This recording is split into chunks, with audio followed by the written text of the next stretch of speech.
살아가면서 무엇을 소유하고 굉장히 기뻤던 적이 있으십니까? 영국 속담에 보면 이런 말이 있더라고요. 하루만 행복하려면 이발소에 가라. 일주일을 행복하려면 결혼을 하라. 한 달을 행복하려면 말을 사라. 1년을 행복하려면 정직하게 살아라. 어떤 걸 소유해야 행복에 이를 것처럼 이렇게 속담으로 말을 합니다. 제가 이걸 보다가 기독교 버전이 갑자기 생각나서 한번 바꾸어 봤습니다. 하루가 행복하려면 새벽 기도를 하라. 새벽 기도에서 기도와 말씀으로 시작하면 행복하죠. 일주일을 행복하려면 예배자가 되라. 예배에 기쁨이 있으면 일주일 동안 빨리 주일이 왔으면 좋겠다. 얼마나 행복하겠습니까? 한 달을 행복하려면 선교 약정을 하라. 다음 달에 또 선교연금 내고 싶어서 우리 선교 부장님이 가장 좋아하시는데 선교 약정을 하라. 이러면 한 달을 행복할 수 있죠. 1년을 행복하려면 봉사의 직분을 맡으라. 봉사하면 행복하겠죠. 1년 동안 너무나 기쁘고 행복할 것 같습니다. 이렇게 기독교 제가 웃자고 한 것 같지만 이 안에 우리가 다 진리가 들어있는 것 같습니다. 그럼에도 불구하고 우리의 삶은 매일매일 행복하지 않습니다. 어떤 블로그를 봤더니 하루가 행복하려면 목욕을 해라 라는 말에 대해서 답글을 써놨더라고요. 그 답이 뭐냐 하면 그러면 매일매일 목욕을 하라고. 그럼 1년 360일 행복하지 않겠냐고. 목욕을 하면 하루가 행복하다니까 매일매일 목욕을 하면 행복할 것 같지 않냐 라는 이런 말을 이렇게 써놓은 글을 보았습니다.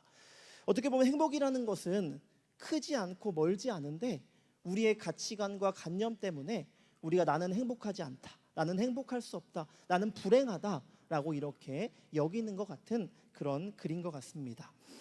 오늘 말씀을 통해서 우리가 이렇게 행복하지 않고 우리가 할 수 없다라는, 또 우리가 불행하다는 그런 가치관들이 깨어지는 그런 시간이 되기를 주님의 이름으로 축복합니다.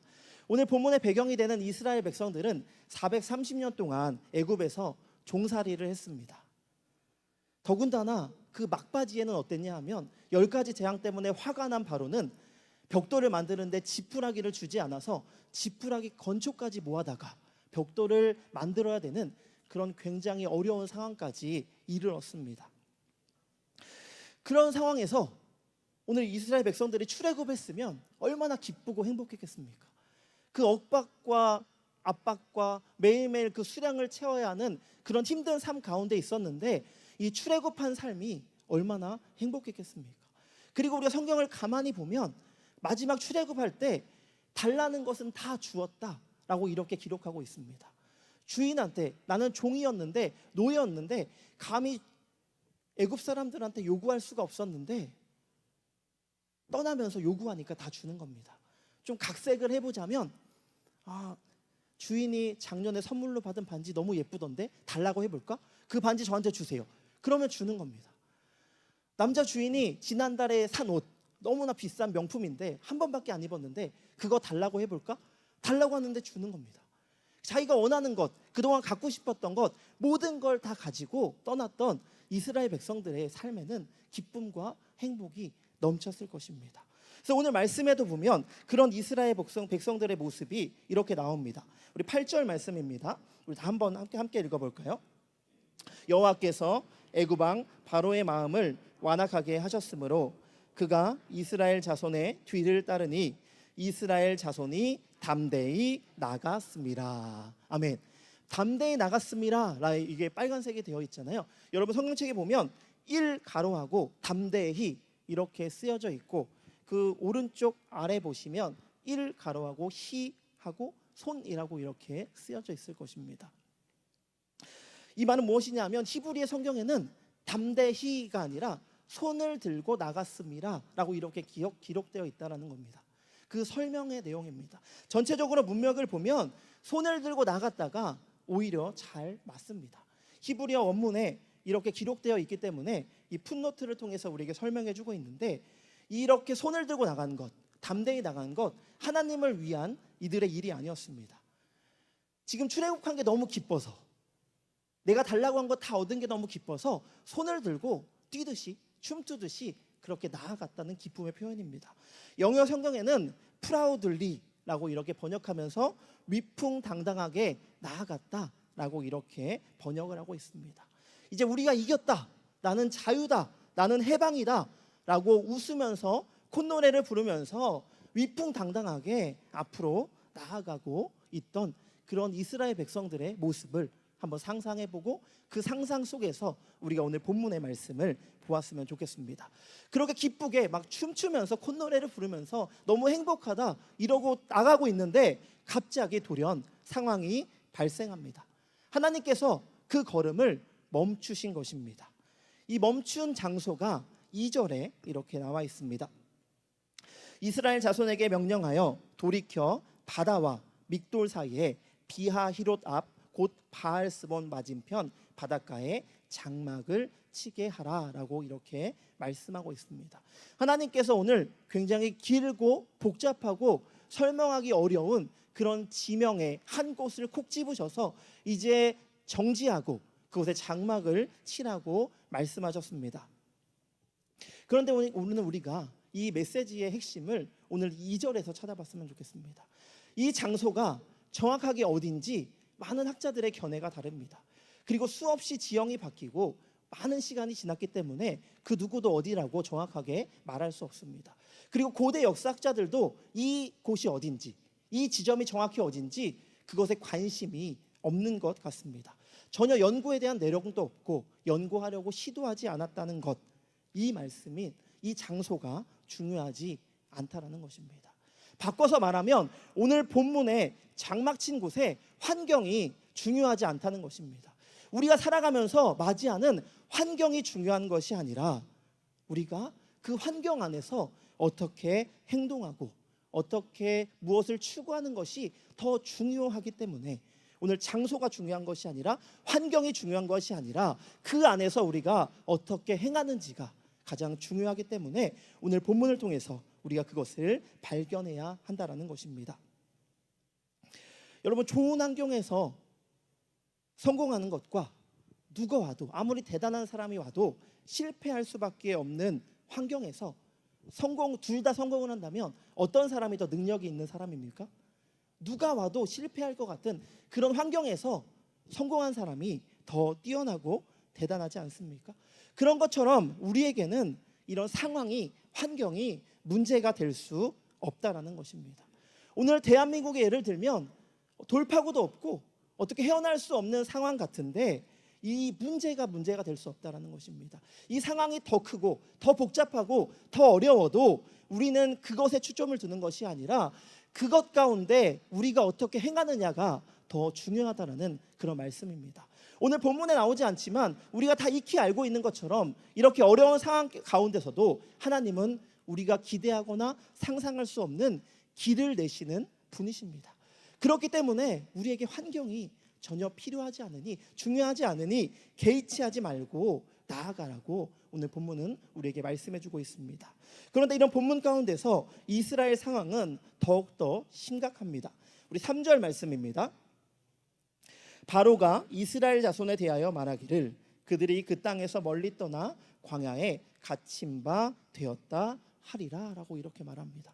마치 독에 든 쥐라고 우리가 표현하는 것처럼 막다른 골목에서 어떻게 할 수 없는, 이제는 끝이다, 끝장이다 라는 그런 표현을 할 수밖에 없는 그런 상황에 놓여 있습니다. 이런 상황 가운데 더 큰 일이 이제 일어납니다. 7절 말씀입니다. 선발된 병거 600대와 애굽의 모든 병거를 동원하니 지휘관들이 다 거느렸더라 라고 이렇게 말합니다. 여기서 선발된 병거는 원어적으로 따지면 보면 가장 성능이 좋은 병거입니다. 현대로 전환하면 가장 좋은 무기, 현대에서 가장 좋은 무기는 어떤 게 있을까요? 항공모함이 있겠죠. 네. 미사일도 쏠 수 있고 전투기도 추격할 수 있는 그런 마치 가장 좋은 무기를 바로가 이스라엘 백성들을 추격하려고 보냈다라는 것입니다. 이것뿐만 아니라 마지막에 보면 지휘관들이 다 거느렸더라 라고 이렇게 말합니다. 가장 좋은 무기를 전략적으로 능통한 지휘관들이, 최고의 지휘관들이 그것을 운영한다는 것입니다. 이스라엘 백성들을 추격하는데 가장 좋은 무기로 가장 뛰어난 인재들이 그들을 추격하니까 그 막다른 골목에 있는 이스라엘 백성에게는 정말 큰 일이고 그들에게는 두려움이 임할 수밖에 없었던 것입니다. 그렇다면 이들이 하나님께서 출애굽도 시키셨고 10가지 재앙으로 그분의 능력을 보여주셨음에도 불구하고 왜 이들에게 두려움이 생겼을까요? 이들이 여태까지 430년 동안 살았던 그 애굽의 가치관 때문에 이들은 그랬습니다. 애굽은 문명적으로도 또 과학적으로도 학문적으로도 굉장히 발달한 도시였습니다. 아직도 세계 7대 불가사의라고 할 정도로 피라미드는 지금 수학적으로 계산하고 균형과 무게와 건축과 설계를 해도 하기 어려운 그런 것을 짧게 잡아서 4,500년 전에 그것을 지을 정도로 굉장히 문명이 발달한 그런 곳이었습니다. 장비도 없고 컴퓨터도 없던 그런 시절에 그것을 계산하고 지어낼 수 있다는 것은 그들이 얼마나 학문적으로 발전했는지 우리에게 보여주고 우리가 알 수 있는 것입니다. 그런데 하나님께서는 이스라엘의 그런 백성들이 그런 가치관을 가지고 있었기 때문에 두려움을 가졌지만 그것을 당장 내려놓게 하시지는 않습니다. 왜냐하면 하나님께서 우리가 잘 아는 예처럼 솔로몬이 두 여인이 와서 한 아이를 놓고 이 아이가 내 아이다고 주장할 때 반으로 갈라주라고 이렇게 재판에 판결을 합니다. 그 판결도 어찌 보면 애굽의 기술과 학문적인 그런 판결이었습니다. 그래서 사람들이 이 판결 때문에 놀란 것이 아니라 다른 것 때문에 놀랐다라고 열왕기상 3장 28절에는 이렇게 말씀하고 있습니다. 온 이스라엘이 왕이 심리하여 판결함을 듣고 왕을 두려워하였으니 이는 하나님의 지혜가 그의 속에 있어 판결함을 봄이더라라고 이렇게 말합니다. 하나님의 지혜가 그의 속에 있다고 합니다. 하나님의 지혜만 나타난 것이 아니라 그 학문 가운데 그 속에 솔로몬이 말하고 판결한 그 안에 계시는 하나님을 바라보았다라고 이렇게 말을 하고 있는 것입니다. 하나님께서는 이렇게 갇혀 있고 애굽의 그런 문명 가운데 있는 이스라엘 백성들의 그 모든 것을 당장에 없애지 않고 그 안에서 일하시는 그 가치관 안에서 하나님은 일하기 원하신다라는 것입니다. 그런데 이스라엘 백성들이 그 안에서 일하는 하나님을 발견하지 못한 것이 오늘 본문의 그런 핵심 메시지입니다. 왜 이들은 그렇게 많은 체험과 많은 경험과 방금 전까지 콧노래를 부르면서 출애굽했는데 다시 두려움에 사로잡힐 수밖에 없었는지 본문 10절에서는 그 이유를 이렇게 말씀하고 있습니다. 바로가 가까이 올 때에 이스라엘 자손이 눈을 들어 본즉 애굽 사람들이 자기들 뒤에 이른지라 이스라엘 자손이 심히 두려워하여 여호와께 부르짖고라고 말을 합니다. 이스라엘 자손이 누가 눈을 들어 보았다라고 이렇게 말을 하고 있습니까? 누가 눈을 들어 보았습니까? 이스라엘 백성들이 주어가 되었기 때문에 이들은 두려움에 사로잡힐 수밖에 없었다라고 이렇게 말씀하고 있습니다. 이 눈을 들어 보다라고 하면 떠오르는 본문이 있으십니까? 네, 창세기 13장에 보면 하나님의 축복으로 인해 아브라함이 거부가 되었습니다. 그래서 롯의 목자와 아브라함의 목자가 다투니까 아브라함이 롯에게 말하죠. 내가 우하면 내가 좌하고 내가 좌하면 내가 우할 거다라고 이렇게 말했을 때 롯이 창세기 13장 10절에 이렇게 행동합니다. 이에 롯이 눈을 들어 요단 지역을 바라본즉 우리 출애굽기 14장 10절에는 이스라엘 자손이 눈을 들어 본즉이라고 이렇게 되어 있습니다. 누가 주어입니까? 롯이 자신이 주어가 됐고 이스라엘 백성이 자신이 주어가 되어서 눈을 들어 바라보게 되니까 올바르지 않고 또 거릇된 선택을 할 수밖에 없었던 것을 우리는 말씀을 통해 볼 수가 있습니다. 이렇게 롯이 눈을 들어 선택했던 곳 감히 상상할 수 없고 죄악의 부끄러움도 전혀 없는 그런 악한 땅으로 변하게 된 것을 우리는 말씀을 통해 보게 되어집니다. 이처럼 오늘 말씀을 우리에게 주시는 메시지는 내 생각과 내 틀과 내가 주어가 돼서 바라보게 되면 우리는 두려움에 사로잡힐 수밖에 없고 실패할 수밖에 없다라고 이렇게 말씀하고 계시는 것입니다. 자꾸 내 틀 안에서 내 생각 안에서 내가 중심이 돼서 바라보니까 우리는 두려움밖에 있을 수밖에 없다는 것입니다. 그렇기 때문에 우리가 해결해야 될 문제는 당장의 두려움이 아닙니다. 이후로 이스라엘 백성들이 원망하는데 그 원망하는 입술이 아닙니다. 지금 뒤쫓아오는 바로의 병거가 이들의 해결해야 될 문제가 아닙니다. 이들의 해결해야 될 가장 우선순위는 내가 주체가 돼요. 내 생각이 앞서서 결정하는 그런 근본적인 문제를 해결해야 된다라고 이렇게 말씀하고 계시는 것입니다. 그래서 모세를 통해서 13절에 하나님께서는 이렇게 다시 한번 말씀하십니다. 모세가 백성에게 이르되 너희는 두려워하지 말고 가만히 서서 여호와께서 오늘 너희를 위하여 행하시는 구원을 보라. 너희가 오늘 본 애굽 사람을 영원히 다시 보지 아니하리라 라고 이렇게 다시 한번 말씀하십니다. 누굽니까? 여호와의 행하시는 구원이 주어가 되어야 한다고 다시 한번 모세를 통해서 이스라엘 백성들에게 말씀하고 계시는 것입니다. 오늘 말씀을 통해서 우리 자신을 돌아보기 원합니다. 우리 적용해보고 말씀을 마치기 원합니다. 지금 우리는 이런 근본적인 문제와 씨름해야 되는데 당장 눈에 보이는 내 문제들과 씨름하고 있지는 않습니까? 당장 내 앞에 있는 상황을 해결하려고 우리는 기도하고 노력하고 있지는 않습니까? 애굽 사람들이 그렇게 따르던 그 학문들과 이론과 지식들을 우리는 붙잡고 있지 않은지 오늘 말씀을 통해서 돌아보기 원합니다. 이 유대인들이 눈을 들어 본다는 것은 단순히 그냥 쳐다보는, 멀리 보는, 바라보는 그런 의미가 아닙니다.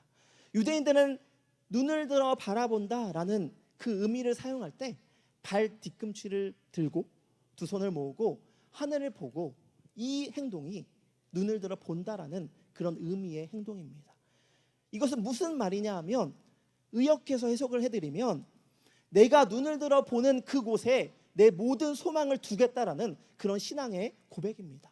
이런 신앙의 고백을 가지고 이스라엘 백성들이 자신들이 주어가 되어서 바라보고 있으니까 하나님은 그러니까 너희들이 두려움에 사로잡힐 수밖에 없고 행복하지 못하고 원망과 불평이 나올 수밖에 없지 않느냐라고 이렇게 말씀해 주시는 것과 동일한 것입니다.